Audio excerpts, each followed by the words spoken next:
Well, Assalamualaikum warahmatullahi wabarakatuh, and hello everyone. My name is Hajar Aswadi from English Education Department 2018, Class A, and we are from Group 14. And now we will discuss about language and brain, language areas and their functioning. And now let's begin. Well, in my part, I will discuss about two topics. The first topic is definition of language and brain, and the second topic is language areas and their functioning. And well, the first topic is definition of language and brain. Definition of brain. The brain is an internal organ that plays an important role in organizing most of the functions of the human organs. Jadi, otak merupakan organ dalam yang memegang peranan penting untuk mengorganisasikan sebagian besar fungsi organ tubuh manusia. Otak dapat dikatakan organ paling vital sebab memegang tugas sebagai pusat kontrol bagi tubuh manusia. Pasti teman-teman sudah tersebut. Dan tugas kontrol yang dimaksud tersebut menyangkut penerimaan, pemilahan, dan penyampaian sejumlah informasi sehingga secara sederhana dapat dipahami. Then, definition of language. In a linguistic perspective, Pels 2002 defines language in two senses. The first is relation zwischen Worten und Dingen, which means the relation or relationship between words and things.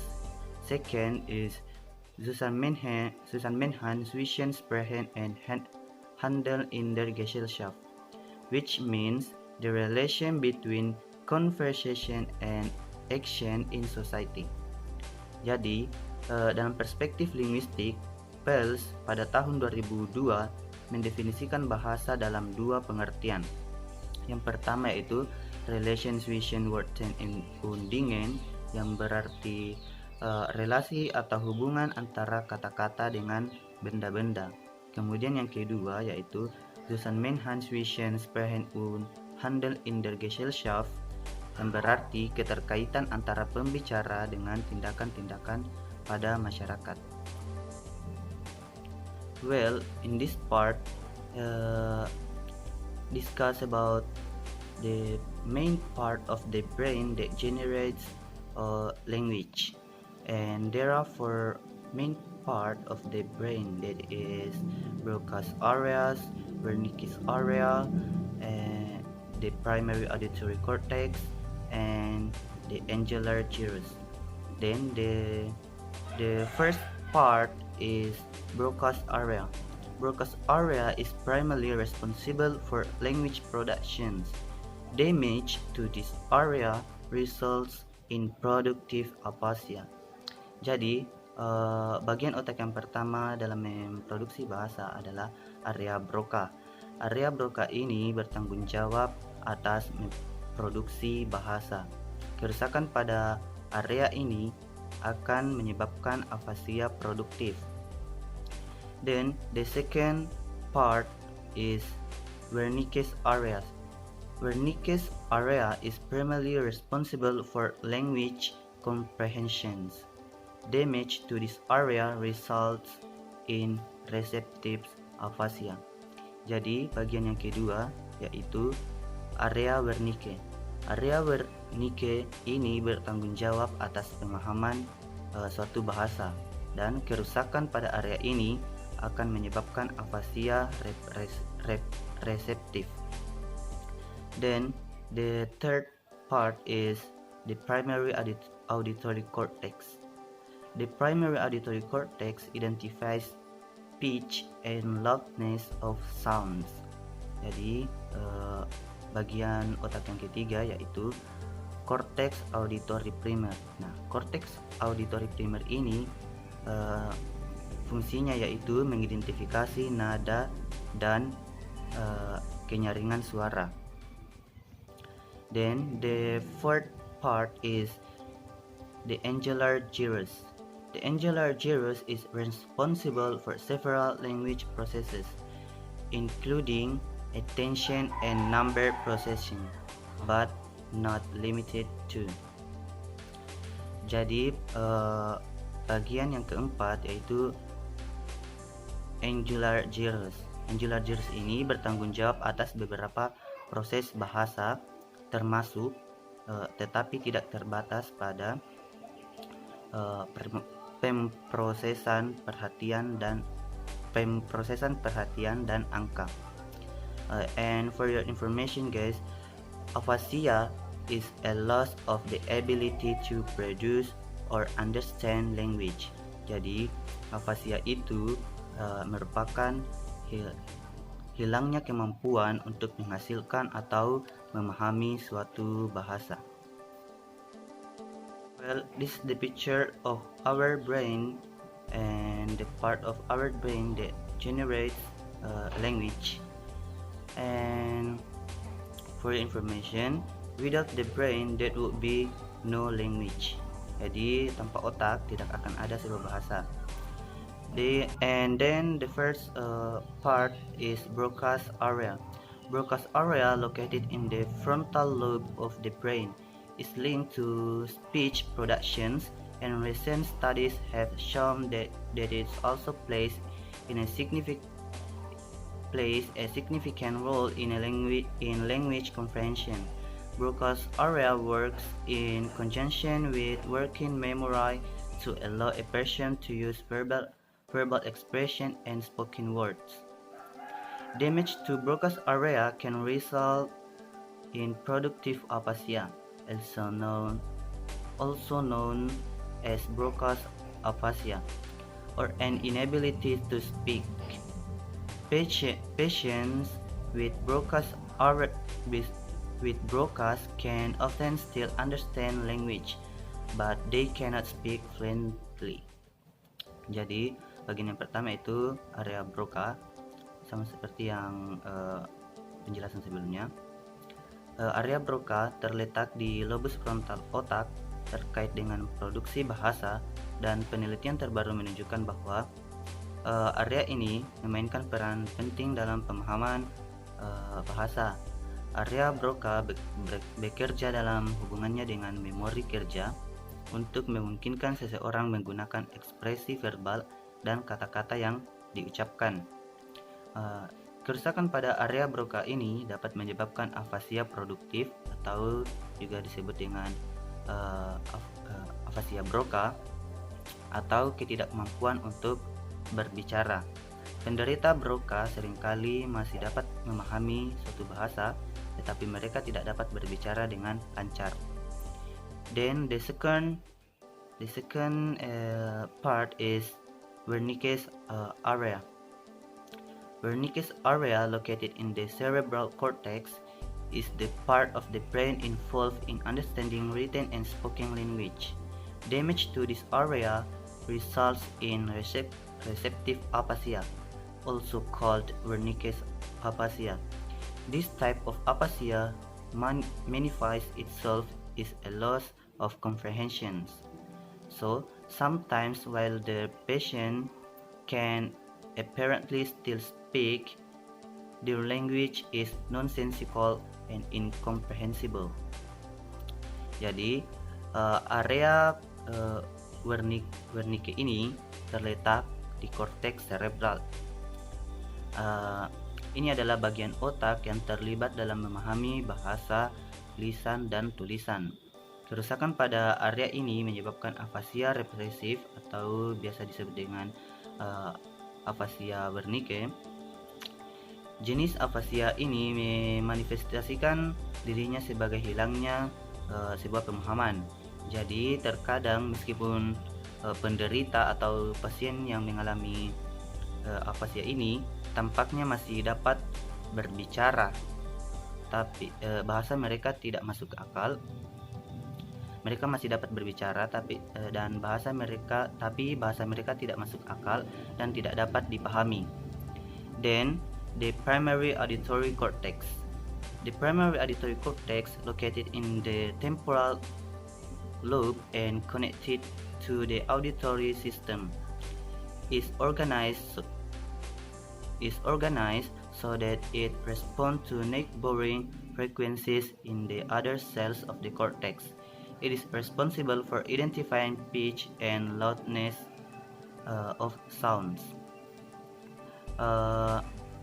Korteks pendengaran primer atau the primary auditory cortex ini terletak di lobus temporal and terhubung ke sistem pendengaran. Diatur sedemikian rupa sehingga merespons frekuensi yang berdekatan di sel-sel korteks lainnya. Area ini bertanggung jawab untuk mengidentifikasi nada dan kenyaringan suara. Then the next is the angular gyrus.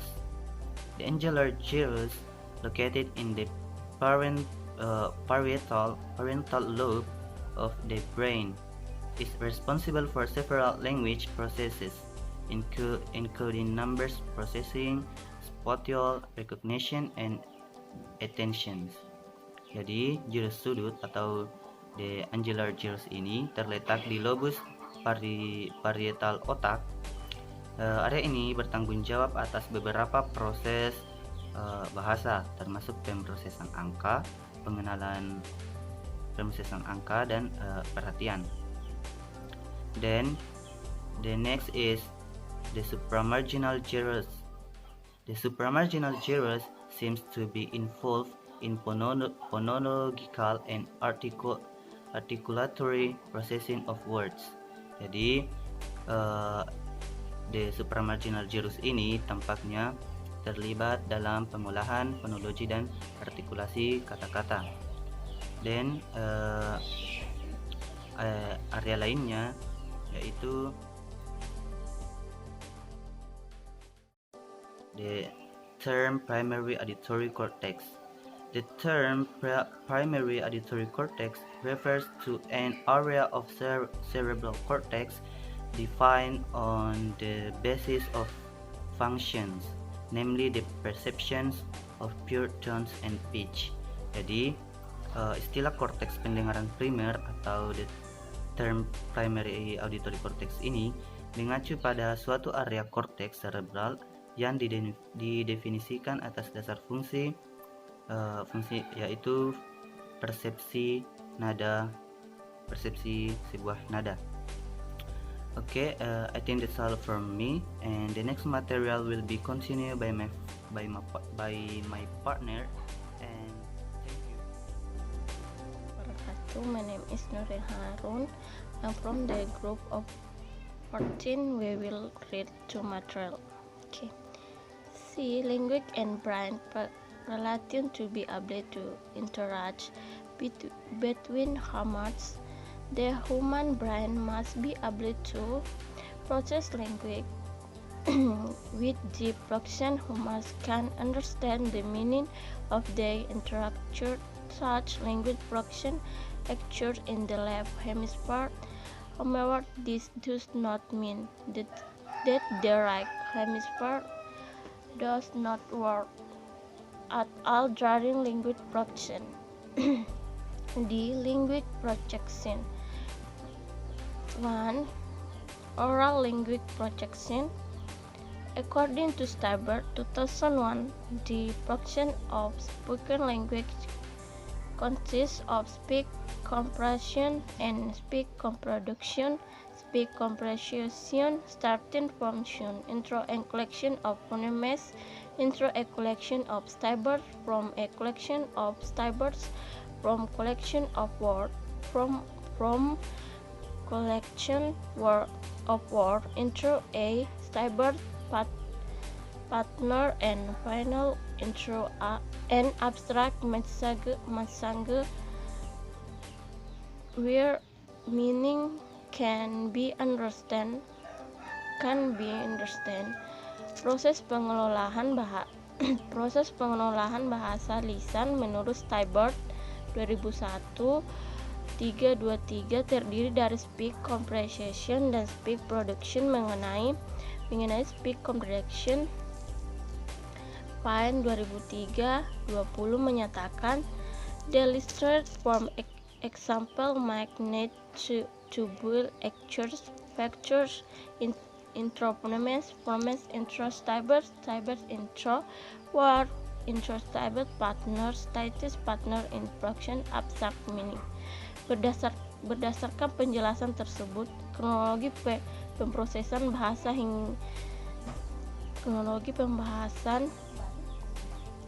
hingga pesan dapat dimengerti oleh pendengar diawali dari bunyi menjadi kumpulan fonem, dari kumpulan fonem menjadi kumpulan suku kata, dari kumpulan suku kata menjadi kumpulan kata, dari kumpulan kata menjadi pola sintaktis, dan akhirnya menjadi pesan abstrak yang dapat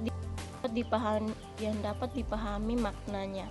Kaitannya dengan otak, proses pengolahan bahasa dimulai dari bunyi yang ditangkap oleh indera pendengaran, kemudian sampai pada konteks auditori dan diteruskan ke area witness. Di dalam area tersebut, pesan yang berupa bunyi tersebut diterpretasikan menjadi sebuah pemahaman. Hal tersebut sesuai pendapat berikut Stibert 2001-323 menyatakan the signal arising in auditory context from the ear and are trusted to the adjective witness are with the artists.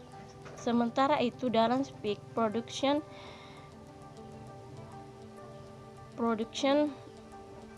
the pre-production and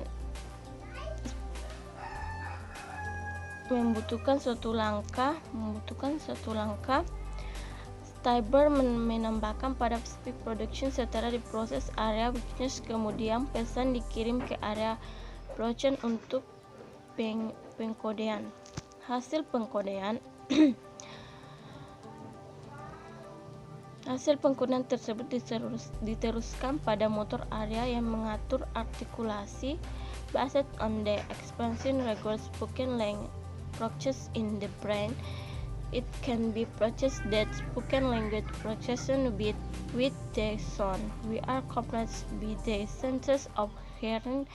Next, the sound reaches the auditory cortex in determined to magnus area.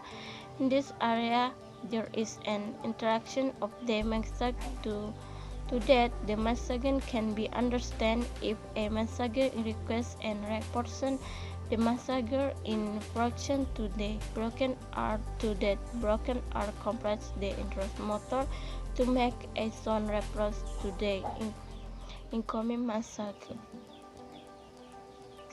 Berdasarkan penjelasan mengenai proses pembahasan lisan di dalam otak tersebut, dapat disimpulkan bahwa proses bahasa lisan diawali dari bunyi yang ditangkap oleh indera pendengaran tersebut. Bunyi tersebut sampai pada konteks auditori yang diteruskan ke area witness. Di dalam area tersebut menjadi menginterpretasikan pesan sehingga pesan dapat dipahami. Apabila pesan membutuhkan respon, maka pesan diteruskan ke area blockchain agar area blockchain memberi perintah pada motor artikulasi untuk mengeluarkan bunyi sebagai tanggapan terhadap pesan yang tersebut. Assalamualaikum warahmatullahi wabarakatuh. Let me to introduce myself. My name is Ain Apriawan from class A 2018. Saya akan menjelaskan pemrosesan bahasa tertulis. Alur pemrosesan bahasa tertulis pada dasarnya hampir sama dengan alur pemrosesan bahasa lisan. Namun tetap terdapat perbedaan antara keduanya. Pemrosesan bahasa lisan berhubungan dengan fonologi, sedangkan pemrosesan bahasa tertulis berhubungan dengan ortografi. Hal tersebut sesuai pendapat Phil. Phil menyatakan, if we are dealing with speech, we need a phonological model of the word. If we are dealing with reading, we will need an orthographic one. Dari penjelasan tersebut, alur pemrosesan bahasa tertulis menurut Steinberg dan kawan-kawan dimulai dari tulisan yang diterima oleh indera penglihatan. Selanjutnya, pesan yang berupa tulisan tersebut kemudian dikirimkan ke korteks visual pada lobus occipital. Setelah itu kemudian ditransmisi kepada area Wernicke melalui gyrus angular. Setelah itu, pesan dikirim lagi ke area Broca seperti pada pemrosesan bahasa lisan. Namun akan tetapi perbedaannya, Pemrosesan bahasa tertulis perlu melibatkan kerja otot, tangan, serta jari-jari tangan dalam menghasilkan tulisan. Pergerakan dari lengan tangan dan jari-jari tangan ketika menulis tersebut merupakan gerakan yang diatur oleh daerah Broca. Daerah Broca mengirim sinyal agar tangan dan jari-jari tangan berkoordinasi membentuk tulisan. Hal tersebut sesuai dengan pendapat berikut, yaitu pendapat Garman pada tahun 1990 menyatakan Broca's area may be involved in the sequencing of hand movements much as is in the sequencing of hand movements much as is in the sequencing of the articulatory gesture of spoken language. Secara lebih terperinci, perkoordinasian jari-jari dan lengan tangan dijelaskan dalam kutipan berikut ini. Terima kasih. Like in writing function, the hand and arm form a party-closed system with fingers and thumb in reciprocal agonist-antagonist relationship, talk with simultaneous and coordinate arm sweeps across the page. By contrast, in typing, the function more as an open system, with two hands and fingers and thumbs acting in overlapping, simultaneous and coordinate movements. Menurut Garman pada tahun 1990 pada halaman 100. Nah, berdasarkan penjelasan yang telah dipaparkan sebelumnya, dapat disimpulkan bahwa pemrosesan bahasa tertulis dimulai dari penerimaan pesan yang dalam hal ini berupa tulisan. Setelah pesan diterima oleh indera penglihatan, kemudian pesan dikirimkan ke korteks visual pada lobus occipital melalui gyrus angular. Nah, kemudian pesan tersebut ditransmisi kepada area Wernicke. Setelah itu, pesan dikirim ke area Broca agar area Broca memerintahkan otot dan jari-jari tangan untuk berkoordinasi dengan membentuk tulisan. I think enough for me. Thank you very much. Assalamualaikum.